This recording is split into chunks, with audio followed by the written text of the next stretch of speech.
The ICE raids across the country, all the outrage that's spreading, including what was going on in Worcester, Massachusetts, is exactly what the Trump administration wants. In fact, it couldn't be more ideal for them. The people in charge want this kind of outrage all over social media and regular media outlets, because every American is watching what's unfolding right now. It doesn't matter if you're on the right or on the left. If you run towards the left side of the spectrum, you're really outraged, you're upset, and you want to maybe start donating to the Democratic campaigns, and maybe there's some galvanization happening. If you're on the right side of the spectrum, you're either cheering, woohoo, let's get these immigrants out, or you feel bad, but you think this is a necessary evil for the betterment of the country. And then, of course, there are people in the middle who are just scared because of this civil unrest that might happen. Riots may start up and businesses will start to get trashed. And if this civil discontent starts erupting into violence and destruction of property, we are going to get another red wave in 2026, and we will have an even more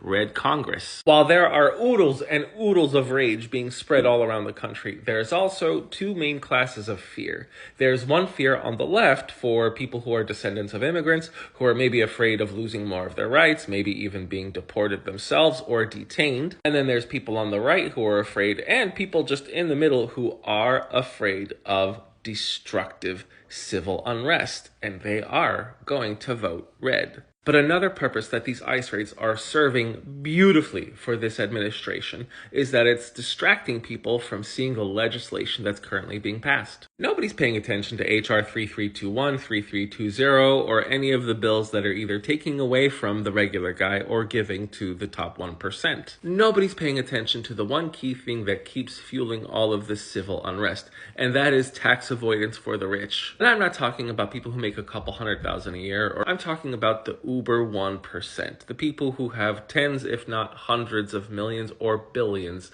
of dollars. And the one top beneficiary of all of these ICE raids and forced detentions are private prison companies, and they are going to be making money hand over fist. When Biden got elected, he pushed an executive order phasing out private prison contracts with the federal government. And it looks like that is going to change in this administration, because private prison companies are indispensable to federal immigration authorities, who aim to double detention capacity to 100,000 beds. And ICE is sending out calls for new contracts with these private prison companies. I invite every one of you to go to Open Secrets and look up for-profit prison recipients. And look at that. Rick Scott of Florida, David Joyce of Ohio. Of course, Ted Cruz at the bottom received about $11,500. Of course, John Thune in South Dakota. In my opinion, and my opinion only, these ICE raids are showing open advertisement for investing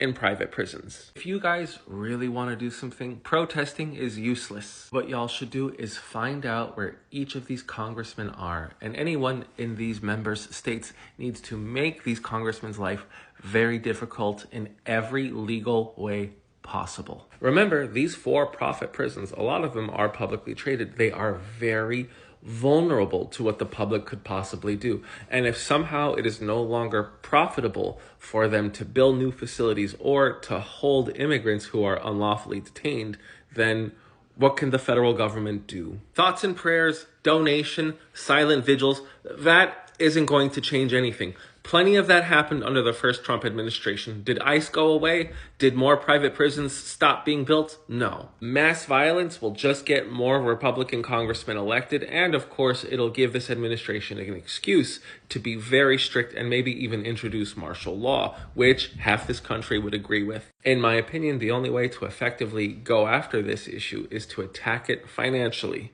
and economically. I would love to give you guys instructions on how to go about this, but I could get into a lot of legal trouble, and that's not something I'm looking for. I am the Geo Husar, and you all need to turn the rage that the system wants you to have into something that works against them.